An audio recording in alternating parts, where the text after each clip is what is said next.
नमस्कार दोस्तों। राजनीति की बातों में आपका स्वागत है। मैं हूं आपका दोस्त धर्मेंद्र खमारी। दोस्तों, हरियाणा की राजनीति में एक से एक विरले लोग हुए हैं।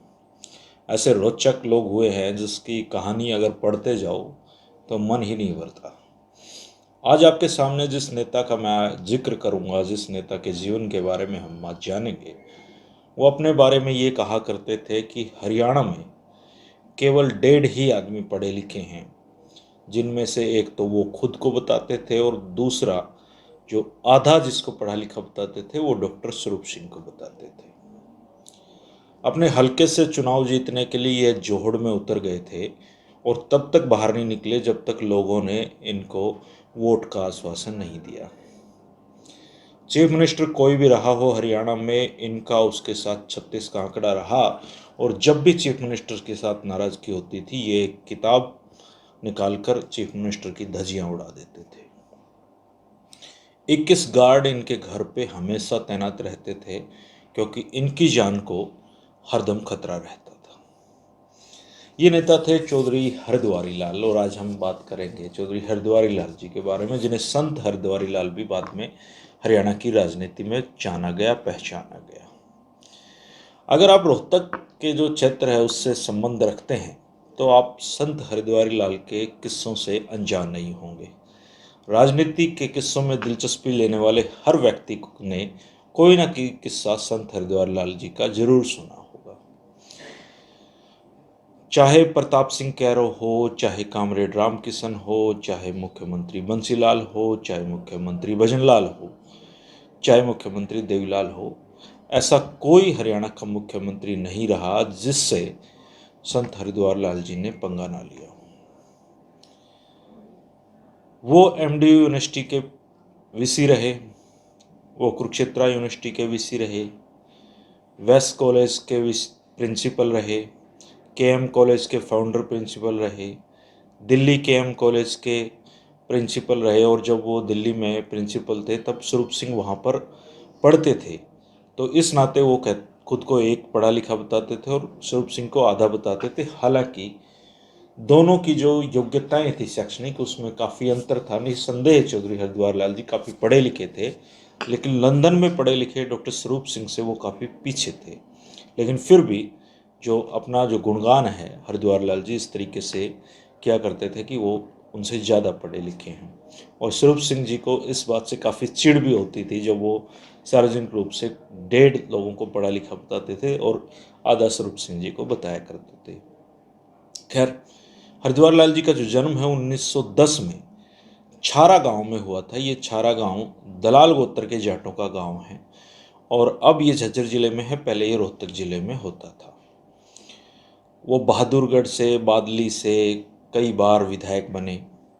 जब पंडित भगवत दयाल शर्मा की सरकार बनी, उसके बाद राव वीरेंद्र सिंह की सरकार जब बनी, तो उस सरकार में वो हरियाणा के शिक्षा मंत्री भी उनको बनाया गया। वीसी वगैरह तो उनके लिए मतलब कोई बहुत बड़ी बातें नहीं थी, और बहुत ही उनके जो किस्से हैं राजनीति में बहुत दिलचस्प हैं। हरद्वार लाल जी ने जब बादली हल्का बना तो उससे पहले वो बहादुरगढ़ से चुनाव जीतते आ रहे थे। जब बादली हल्का बना तो जो छारा गांव है वो बादली हल्के में आ गया। हरद्वार लाल जी का मन हुआ कि वो इस बार बादली हल्के से विधायक बनेंगे। बादली हल्के से विधायक कैसे बने? जब गांव का समर्थन हो। वो गांव में आए तो गांव के लोगों ने उनको कहा कि आपका जो हल्का जिससे आप अभी तक चुनाव लड़ते आ रहे हैं, आप वहीं से चुनाव लड़ो। लेकिन हरद्वार लाल जी धुन के पक्के थे। हरद्वारी लाल जी जोहड़ में गांव के खड़े हो गए।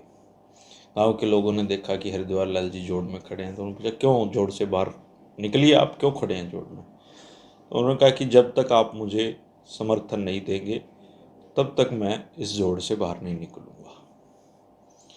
अब घंटों का ये ड्रामा होता रहा। उसके बाद हरद्वार लाल जी को जोड़ से बाहर निकाला गया और छारा गांव ने उनके समर्थन का ऐलान किया। इसके बाद 1977 के चुनाव में उन्होंने उदय मान जी को हराया और बादली से वो विधायक बने और रोहतक से सांसद भी बने थे। लेकिन 1987 में जो लहर देखी उन्होंने, उसको देखते हुए अपना इस्तीफ़ा दे दिया था और बाई इलेक्शन में फिर से वो यहाँ से सांसद बने थे। हालांकि उसके बाद वो चौधरी देवीलाल के ही खिलाफ चुनाव लड़े और चौधरी देवीलाल ने उनको 1979 में रोहतक से हराया भी।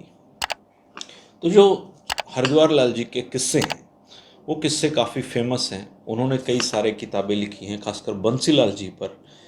बंसीलाल जी को वो पागल तक बताते थे। बंसीलाल जी को भ्रष्टाचार के अगर बंसीलाल जी पर सर्वाधिक आरोप किसी ने लगाए हैं तो वो हरिद्वार लाल जी ने लगाए हैं।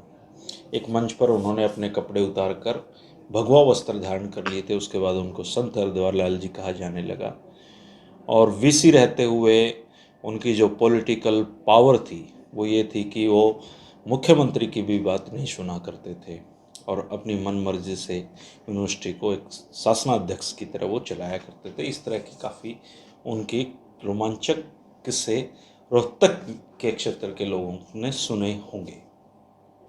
और हरिद्वार लाल जी की एक बेटी प्रेम चौधरी हैं, काफ़ी विद्वान और गुणी हैं, महिला हैं। दिल्ली विश्वविद्यालय में वो कहीं पे प्रोफेसर हैं।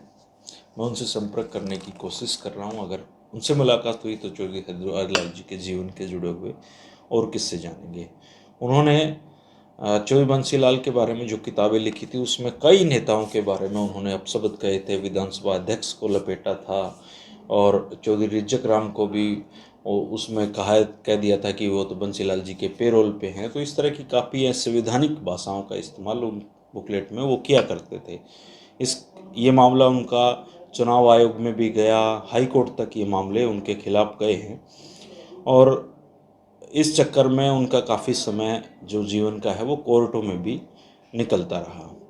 संत हरिद्वारी लाल जी के जीवन पर ये थोड़ी सी संक्षिप्त जानकारी थी और आज ये प्रसंग मुझे इसलिए याद आया, उनके बारे में बताना ज़रूरी समझा कि जब चौधरी देवीलाल की लहर चल रही थी और इस बात को हरिद्वार जी भांप गए थे तो उन्होंने रोहतक लोकसभा क्षेत्र से अपना जो इस्तीफ़ा है वो दे दिया था और देवीलाल जी के साथ मिले हुए थे।